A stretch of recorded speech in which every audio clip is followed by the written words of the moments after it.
أعوذ بالله من الشيطان الرجيم. بسم الله الرحمن الرحيم. ألم تر أن الفلك تجري في البحر بنعمة الله ليريكم من آياته إن في ذلك لآيات لكل صبار شكور وإذا غشيهم موج كالظلل دعوا الله مخلصين له الدين فلما نجاهم إلى البر فمنهم مقتصد وما يجحد بآياتنا إلا كل ختار كفور يا أيها الناس اتقوا ربكم واخشوا يوما لا يجزي والد عن ولده ولا مولود هو جاز عن والده شيئا إن وعد الله حق فلا تغرنكم الحياة الدنيا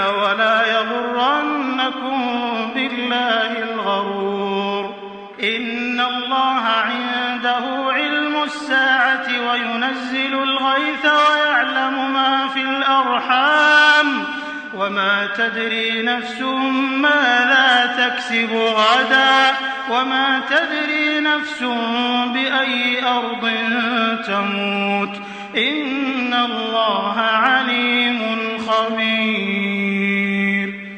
صدق الله العظيم.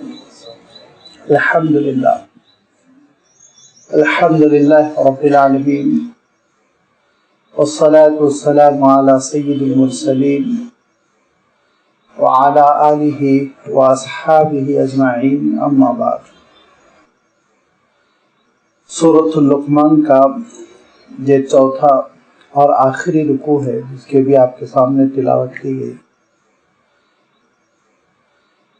جملہ 4 آیتوں پر مشتمل اس رکوع میں جہاں اللہ تعالیٰ نے اپنی نعمتوں کا تذکرہ فرمایا وہیں اس صورت کا حسن اختتام بھی ہے، خاتمہ بھی ایک عجیب و غریب انداز میں کیا گیا ہے. کیونکہ جیسے کہ میں نے عرض کیا تھا کہ آپ صلی اللہ علیہ وسلم پر یہ صورت نازل ہوئی مکہ مکرمہ کے اس دور میں جس کو ہم درمیانی دور کہتے ہیں، جبکہ اسلام کی جو مخالفت ہو رہی تھی، حضور اکرم صلی اللہ علیہ وسلم کی جو مخالفت ہو رہی تھی ابھی اس درجے نہیں پہنچی تھی کہ مارم پیٹی کی نوبت آ جائے اور جان کی دھمکیاں دی جائیں، گھر بار سے محروم کر دیا جائے. ابھی زیادہ تر مخالفتیں وہ زبانی ہیں، اور زبانی مخالفتوں میں جو بات مکے کے بڑے کر رہے تھے معمر حضرات، وہ یہ کہ بلا وجہ تم اسلام قبول کر رہے ہو، اگر ایسے ہی تم خطرہ محسوس کرتے ہو کہ آخرت میں پھنس جاؤ گے، جواب دہی کا مسئلہ ہوگا، تو ہم کیا کم ہیں تمہارا ساتھ دینے کے لیے، ہم تمہارا جواب دے دیں گے، تمہارا بوجھ اٹھا لیں گے. تو سورہ لقمان اور سورہ لقمان سے پہلے سورہ روم، سورہ عنکبوت میں جو تقریباً ایک ہی زمانے کی صورتیں ہیں، اللہ تعالیٰ نے اس حقیقت کو نمایاں فرمایا کہ قیامت کے دن کوئی کسی کا بوجھ نہیں اٹھائے گا. اس اصول کو اللہ تعالیٰ نے نمایاں طور پر بیان فرماتے ہوئے سورہ لقمان میں یہ اضافہ فرمایا کہ آج تم گھر کے بڑے ہو، کسی کے باپ بنے ہوئے ہو، کسی کے دادا بنے ہوئے ہو، تو تم غلط مشورہ اپنی نئی نسلوں کو کیوں دے رہے ہو؟ غلط راہ پر اپنی جنریشن کو کیوں چلا رہے ہو؟ تم خود اپنی تاریخ اٹھا کر دیکھو کہ تمہارے درمیان ایک بڑے دانا، بینا، سنجیدہ، معاملہ فہم، ذہین بزرگ گزرے جو لقمان کے نام سے معروف تھے، اور انہوں نے اپنے بیٹے کو جو سمجھایا تو کیا سمجھایا تھا؟ انہوں نے اپنے بیٹے کو سمجھایا تھا تو توحید سمجھائی تھی، اللہ تعالیٰ کی فرما برداری، اس کی شکر گزاری اور اللہ تعالیٰ کی عبادت، ہمیشہ اس کو یاد رکھنا، اس کی نعمتوں کا اعتراف، یہ چیز سمجھائی تھی۔ اور انہوں نے اپنے بیٹے کو جو نصیحت کی تھی تو اس نصیحت کا لب لباب کیا تھا کہ ان الشرک لظلم عظیم، شرک سے بچو، شرک سے بچو، بہت بڑا گناہ ہے شرک، یہ انہوں نے سمجھایا تھا۔ تمہاری تاریخ میں ان کی بڑی تعریف آتی ہے، تم ان کو حکیم کہتے ہو، دانا بینا کہتے ہو، بہت سمجھدار کہتے ہو، لیکن ان کی نصیحت پر تم کام نہیں دھرتے۔ چنانچہ حضرت لقمان کی نصیحت کا تذکرہ کرنے کے بعد جو انہوں نے اپنے فرزند کو فرمائی تھی، اور میں حضرت لقمان کی شخصیت کا تذکرہ کر چکا ہوں تاریخی طور پر، کہ جمہور امت یعنی پوری امت اور پورے امت کے اسکالرز اس بات کی طرف گئے ہیں کہ وہ رسول یا نبی نہیں تھے، کیونکہ قرآن مجید میں یا حضور اکرم صلی اللہ علیہ وسلم کے ارشادات میں کوئی بھی ایسا اشارہ نہیں ملتا جس کی بنیاد پر یہ سمجھا جائے کہ وہ نبی یا رسول تھے، لیکن اللہ تعالیٰ کے بڑے مقبول بندے تھے، اتنے مقبول بندے تھے کہ اللہ تعالیٰ نے ان کی نصیحت کو قرآن مجید میں خود کوٹ کر دیا۔ آپ اس سے ان کے مقام کا اندازہ کر سکتے ہیں۔ اور یہ بھی میں تاریخی طور پر بتانے کی کوشش کر چکا ہوں کہ وہ سوڈان کے ایک مقام نوبا کے اصلاً رہنے والے تھے اور سیاہ فام تھے، اور اس کے ساتھ ساتھ بڑے عبادت گزار تھے، غریب خاندان کے تھے، بچپن میں بکریاں چراتے تھے، اور پھر اس کے بعد سے اپنی عبادتوں کی وجہ سے، اپنی ریاضتوں کی وجہ سے اتنے مقبول ہوئے کہ اللہ تعالیٰ نے فہم دین کے لیے ان کے سینے کو کھول دیا۔ میں نے عرض کیا تھا کہ وہ خطاب فرما رہے تھے، بڑا مجمع تھا، بہت مؤثر تقریر تھی، تو ایک صاحب سامعین میں بیٹھے ہوئے تھے، انہوں نے کہا تم مجھے وہی لقمان لگ رہے ہو جو بچپن میں میرے ساتھ بکریاں چراتے تھے؟ تو حضرت لقمان نے کہا ہاں میں وہی لقمان ہوں۔ تو کہا کہ تم کو اتنا بڑا مقام کیسے مل گیا، اتنا علم، اور علم کے لیے ایسا تمہارا اللہ تعالیٰ نے سینہ کیسے کھول دیا؟ تو حضرت لقمان نے جواب دیا تھا دو باتوں کی وجہ سے۔ ایک تو یہ کہ میں کبھی اپنی باتوں میں جھوٹ کی ملاوٹ نہیں کرتا، صدق حدیث، سچی گفتگو کرتا ہوں۔ نمبر دو، میں کبھی لایانی باتیں نہیں کرتا ہوں، بیکار کی گفتگو نہیں کرتا ہوں، جس چیز میں جس بات میں فائدہ نہ ہو وہ گفتگو میں نہیں کرتا ہوں۔ یہ بہت بڑی اہم چیز ہے، عام طور پر ہم نظر انداز کرتے ہیں، مگر حضور اکرم صلی اللہ علیہ وسلم نے بھی تاکید فرمائی کہ اگر بات کرنا ہو تو بھلی بات کرو ورنہ خاموش رہا کرو۔ ضروری نہیں ہے کہ بولتے ہی رہے انسان، بولنا یہ کوئی قابلیت نہیں ہے، خاموش رہنا قابلیت ہے۔ تو یہ انبیاء علیہ الصلوۃ والتسلیم کا طریقہ کار رہا، حضور اکرم صلی اللہ علیہ وسلم کا بھی طریقہ کار تھا، آپ کی بھی سنت تھی۔ بہت کم حضور اکرم صلی اللہ علیہ وسلم گفتگو فرماتے تھے۔ صحابہ کہتے تھے ہم ترستے تھے اور سوچتے تھے کہ کوئی دیہات کا شخص آ جائے، حضور اکرم صلی اللہ علیہ وسلم سے سوال کرے تو حضور اکرم صلی اللہ علیہ وسلم جواب دیں اور کلام کریں، اور اس طرح سے ہم حضور اکرم صلی اللہ علیہ وسلم کی گفتگو سنیں۔ تو یہ نبیوں کا طریقہ کار ہے، اس سے انسان کی صلاحیتیں بہت محفوظ رہتی ہے اور سینہ کھلتا ہے علوم دین کے لیے۔ لہذا حضرت لقمان نے یہ فرمایا کہ صدق حدیث، سچی بات کرتا ہوں۔ نمبر دو، بہت کم بات کرتا ہوں، لایانی باتیں، بے مطلب کی باتیں بالکل نہیں کرتا ہوں۔ یہ وہ حضرت لقمان تھے جو بہت ہی اہم شخصیت کے حامل تھے تاریخ میں، اور حضرت لقمان کی نصیحت کا اللہ تعالیٰ نے یہاں پہ تذکرہ کیا، اس کی وضاحت گزر چکی، جس میں حضرت لقمان نے توحید کی دعوت دی، شرک سے بچنے کی تاکید کی، حضرت لقمان نے والدین کے ساتھ حسن سلوک کا حکم دیا، اور حضرت لقمان نے غرور سے، تکبر سے بچنے کا مشورہ دیا، اور حضرت لقمان نے کہا چیخ چیخ کے بات نہ کیا کرو، دھیمی آواز میں بات کرو، چلو تو پھر اترا کے نہ چلو بلکہ اعتدال کے ساتھ چلو۔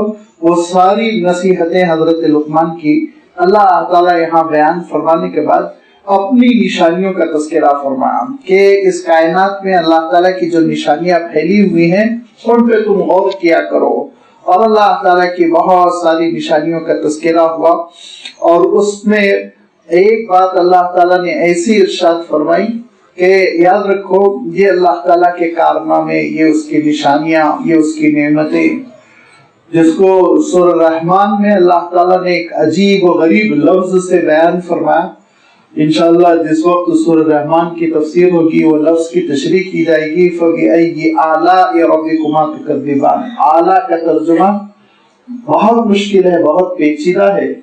عام طور پر لوگوں نے تم اپنے پروردگار کی کون کون سی نعمت کو جھٹلاؤ گے یہ کر دیا، لیکن نعمتن کا لفظ خود عربی کا لفظ ہے، قرآنی لفظ ہے. اللہ تعالیٰ نے نعمتن کا لفظ چھوڑ کر آلاءن کا لفظ کیوں استعمال کیا؟ اگر نعمت ہی کے معنوں میں تھا تو نعمت ہی کا لفظ استعمال ہونا چاہیے تھا. علیتن اور اس کی جمع اعلیٰ، بہت عجیب و غریب معنوں میں یہ لفظ آتا ہے. تو اللہ تعالیٰ کی کاریگری، اس کی قدرت کی نشانی، اس کی نعمتیں، اس کے احسانات، اس کے حمد و ستائش، اس کی تعریف آپ کس سے ترجمہ کریں گے؟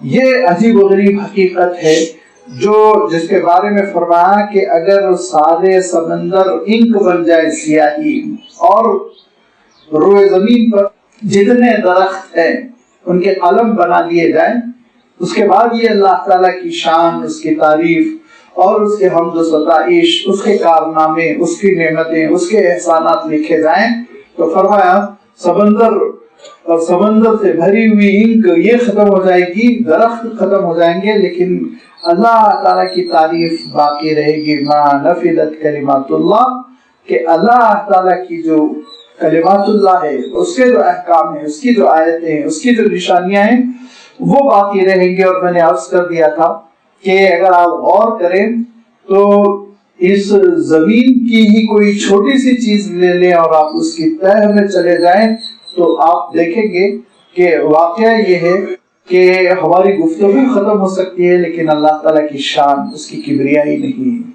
ہمارے اندر جو نظام موجود ہے، کتنے نظام ہیں، اور ان نظاموں میں ایک نظام لے لیں آپ اور اس نظام کے بارے میں آپ پڑھتے چلے جائیں، پروردگار نے کس شان سے ہم کو اور آپ کو پیدا کیا. فرمایا ما خلقکم ولا بعثکم الا کنفس واحدہ، لیکن اللہ تعالیٰ نے جو ہر انسان کو ایک دنیا بنایا ہے، پوری کی پوری دنیا ہے انسان کے اندر، ایسے انسانوں کی بہتات. فرمایا لیکن سب کچھ پیدا کرنا اللہ تعالیٰ کے لیے بالکل ایسے ہی ہے جیسے کہ ایک ہی شخص کو پیدا کرنا، ایک ہی نفس کو پیدا کرنا. بہت آسانی کے ساتھ اس نے یہ ساری چیزیں پیدا کر دی، اور دن و رات کا نظام، سورج اور چاند اور یہ ساری چیزیں، پانی کا برسنا، یہ سب کچھ اللہ تعالیٰ نے بندوں کے لیے پیدا فرمایا. لیکن یاد رکھیے کہ اللہ تعالیٰ کی ان نعمتوں کا ایک تقاضا ہے، وہ آ رہا ہے آگے. اس سے پہلے اللہ تعالیٰ نے اپنی ایک اور نعمت کا یہاں تذکرہ فرمایا. أَلَمْ تَرَ أَنَّ الْفُلْكَ تَجْرِي فِي الْبَحْرِ بِنِعْمَةِ اللَّهِ، کیا تم نے نہیں دیکھا کہ کشتی سمندر میں چلتی ہے اللہ کی نعمت کی وجہ سے؟ بِنِعْمَةِ اللَّهِ، اللہ کا احسان ہے جو اللہ تعالیٰ نے نظام رکھا کہ جس پانی میں انسان اترے تو ڈوبتا چلا جائے، اس پانی میں انسانوں کا ایک محل اتر جائے اور ایک لمبی چوڑی کشتی اتر جائے، وہ نہیں ڈوبتی. یہ نظام اللہ تعالیٰ نے رکھا. لیُریَکُم مِّن آیاتِہ، تاکہ وہ تم کو اپنی نشانیوں کا مشاہدہ کروائے کہ اللہ تعالیٰ کی بڑی زبردست نشانی ہوتی ہے. کشتی میں انسان سوار ہوتا ہے، اور جب کشتی کا اللہ تعالیٰ تذکرہ فرماتا ہے تو قرآن پاک میں متعدد مقامات پر اللہ تعالیٰ نے کشتی کا تذکرہ فرمایا. اس کی وجہ یہ ہے کہ دو اعتبار سے بڑی اہمیت ہے، یاد رکھیے. ایک تو یہ کہ آج تک بھی ہماری جو تجارت ہے، اس تجارت کی بنیاد یہی پانی کے جہاز ہیں. بڑے بڑے جو سامان منتقل ہوتے ہیں ایک جگہ سے دوسری جگہ، انہی پانی کے جہازوں سے منتقل ہوتے ہیں. تو بڑی اقتصادیات میں اس جہاز رانی کو بہت ہی اہمیت ہے، آپ جانتے ہیں. اور ایک بات ہے جو ذرا گہری ہے، جس کی جانب ذہن منتقل نہیں ہوتا، کہ یہ کشتی ہی ہے جس کی وجہ سے ہم لوگ آج یہاں نظر آ رہے ہیں. ہم لوگ زندہ ہیں اور زمین پر ہم بکھرے ہوئے، پھیلے ہوئے ہیں، اور زمین پر ہماری ساری سرگرمیاں چل رہی ہیں، عمارتیں بن رہی ہیں، ترقیاں ہو رہی ہیں. یہ انسانیت جو آج موجود ہے وہ ایک کشتی کی وجہ سے موجود ہے. ذرا آپ تاریخ اٹھا کر دیکھیں، وہ حضرت نوح علیہ السلام کی کشتی تھی جس پہ ہمارے آبا و اجداد سوار ہوئے تھے۔ اگر اللہ تعالیٰ ان کو موقع نہ دیتا اپنے فضل سے تو پھر شاید انسانیت کا یہ قافلہ نہ چل سکتا اور ختم ہو گئے ہوتے، انسان قصہ ختم ہو گیا ہوتا۔ لیکن ایک کشتی کے ذریعے سے اللہ تعالیٰ نے اس انسانیت کے کنبے کو بچایا اور پھر ترقی دی اور پھر اس دنیا میں پھیلا دیا۔ لہذا اللہ تعالیٰ کشتی کا جب تذکرہ فرماتا ہے تو دونوں باتیں ذہنوں میں رہنی چاہیے۔ ایک تو یہ کہ ہماری اقتصادیات کی بنیاد ہے، ہماری تجارت کی بنیاد ہے، اور دوسری یہ کہ اللہ کی بڑی نعمت ہے، اسی نعمت کی وجہ سے ہم بچے۔ أَلَمْ تَرَ أَنَّ الْفُلْكَ تَجْرِي فِي الْبَحْرِ، کیا تم نہیں دیکھتے کہ سمندر میں کشتی چلتی ہے؟ بِنِعْمَتِ اللَّهِ، اللہ کی نعمت کی وجہ سے۔ ہوائیں اگر موافق نہ ہو اور سارا نظام اگر ساتھ نہ دے تو کشتی نہیں چلتی۔ لہذا فرمایا لِيُرِيَكُم مِّنْ آيَاتِهِ، یہ اس لیے ہے تاکہ میں اپنی نشانیوں کا مشاہدہ تم کو کرا دوں۔ اللہ تعالیٰ یہ چاہتا ہے، لِيُرِيَكُم کو وہ چاہتا ہے کہ تم کو دکھا دے اپنی نشانیاں، اپنی آیات، اپنی قدرت کی کاریگری۔ اب جو اس نعمت سے مالا مال ہیں ان کے لیے تقاضا کیا ہے، ان کی ڈیوٹی کیا ہے؟ إِنَّ فِي ذَلِكَ لَآيَاتٍ لِكُلِّ صَبَّارٍ شَكُورٍ، بے شک اس میں بہت زبردست نشانی ہے، کن کے لیے؟ بڑی نشانیاں ہیں ان بندوں کے لیے، لِكُلِّ صَبَّارٍ شَكُورٍ، جو بڑے صبر کرنے والے، ثابت قدم اور بہت ہی شکر ادا کرنے والے ہوتے ہیں۔ صبر آپ جانتے ہیں صبر سے بنا ثابت قدم رہنا، شکور آپ جانتے ہیں شکر سے بنا اللہ کا شکر ادا کرنا۔ تو جس کے اندر یہ دونوں صلاحیتیں ہوتی ہیں، صبر اور شکر، حضور اکرم صلی اللہ علیہ وسلم نے ارشاد فرمایا کہ الایمان نصفان، نصف صبر و نصف شکر۔ ایمان کیا ہے؟ کہا دو حصے ایمان کے، آدھا حصہ صبر ہے، آدھا حصہ شکر ہے۔ فرمایا آپ صلی اللہ علیہ وسلم نے، حضور اکرم صلی اللہ علیہ وسلم فرماتے تھے بندہ مومن کا عالم ہی کچھ عجیب سا ہے، اس کی حالت ہی عجیب ہے کہ اس کا عالم یہ ہے پریشانیوں سے گزرتا ہے تو ثابت قدم رہتا ہے، صبر کرتا ہے، اللہ کی رحمت ہوتی ہے، اس پر ثواب ملتا ہے، اور نعمتوں سے مالا مال ہوتا ہے تو شکر کرتا ہے، اللہ تعالیٰ کی اس پر رحمت ہوتی ہے، اللہ تعالیٰ کی جانب سے اس کو اجر ملتا ہے، جس کو ہم عام زبان میں کہتے ہیں کہ چت بھی اس کا ہے، پٹ بھی اس کا ہے، دونوں رخ اسی کے ہیں۔ صبر کی صورت میں بھی اللہ تعالیٰ کی رحمتیں اور اجر، اور شکر کے وقت بھی اللہ تعالیٰ کی رحمتیں، یہ دو صفتیں جب بندے کے اندر پیدا ہو جائے تو پھر بندہ بہت ترقی کرتا ہے، روحانی طور پر بھی، دنیا میں بھی اللہ تعالیٰ صبر اور شکر پر بہت عنایت فرماتا ہے، اور آخرت میں تو اللہ تعالیٰ صبر اور شکر کی صفات پہ جو کچھ عنایت فرمائے گا اس کا تذکرہ قرآن پاک میں، اس کا تذکرہ حضور اکرم صلی اللہ علیہ وسلم کے ارشادات میں بکھرا ہوا ہے، پھیلا ہوا ہے۔ حضور اکرم صلی اللہ علیہ وسلم ارشاد فرماتے تھے کہ جس بندے کے اندر صبر اور شکر کی صفت پیدا ہو گئی تو پھر وہ بندہ کامیابی کی منزل تک پہنچ گیا، اس کو پھر کسی قسم کا کوئی خطرہ نہیں ہے۔ اور اسی لیے اللہ تعالیٰ نے قرآن مجید میں کئی نبیوں کا تذکرہ فرمایا اور ان کے صبر کو اللہ تعالیٰ نے بیان فرمایا، حضرت یعقوب کے صبر کو اور حضرت ایوب کے صبر کو، صرف اس لیے کہ بندوں کے اندر یہ صفت پیدا ہو۔ اور کئی انبیاء علیہ الصلوۃ والتسلیم کا تذکرہ فرما کر اللہ تعالیٰ نے شکر کی صفت کو نمایاں فرمایا۔ حضرت سلیمان علیہ السلام کہ نعمتوں کی بارش ہو گئی حضرت سلیمان علیہ السلام پر، وہ خود رسول ہے اور ایک رسول کے صاحبزادے، کتنی بڑی نعمت ہے۔ وہ خود بہت بڑے حکمران ہیں کہ ان کی اتنی بڑی سلطنت ہے، ہوا چلتی ہے 1 مہینے تک لیکن ان کی سلطنت سے نکل نہیں پاتی، اور ایک بڑے حکمران کے بیٹے بھی ہیں۔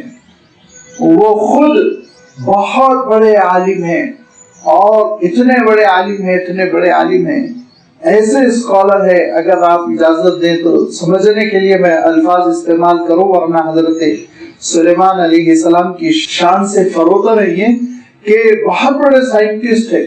عالم یہ ہے، آپ کی